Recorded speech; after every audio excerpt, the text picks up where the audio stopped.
Churches are not part of the state's 3-week pause, but in Kent County, more than 60 churches have pledged to halt in-person worship anyway.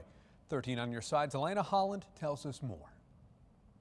Until its members can safely enter these doors and once again gather in worship, First Community AME in Grand Rapids is hosting virtual service. They're just one of many churches in Kent County that are taking a stand with healthcare workers.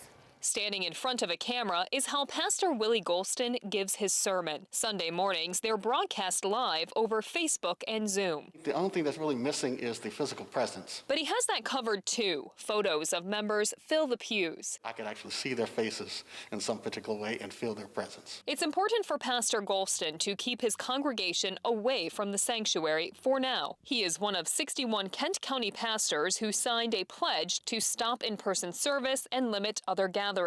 Everybody has been impacted in some particular way. Many of our congregations have individuals that have contracted disease, and it's from the youngest to the most seasoned, so it doesn't discriminate. The goal is to slow the spread of COVID-19. That's the mission of the Kent County COVID-19 Church Task Force. Kari Bridgewater is its coordinator. Different denominations, different ethnicities, different backgrounds all together, and it was just really fun to be able to hear them say, yes, we want to participate. Bridgewater said churches in other West Michigan counties have also discontinued in-person service. They're just not on this Kent County list. He says this pledge is a way to stand with public health workers in a way they can. Well, churches are pillars of the community.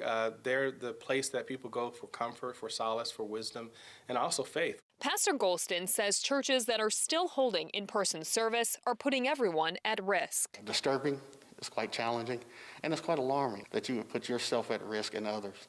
Well, we're dealing with a life or death situation, and we want to make sure that life continues. But he still looks forward to the time when his members can all be back together under one roof, sharing hugs, singing, and laughing. He just wants to make sure everyone stays healthy until that day. So it's quite important that we learn how to still be engaged and keep the common touch in times like these. In Grand Rapids, Elena Holland, 13 on your side.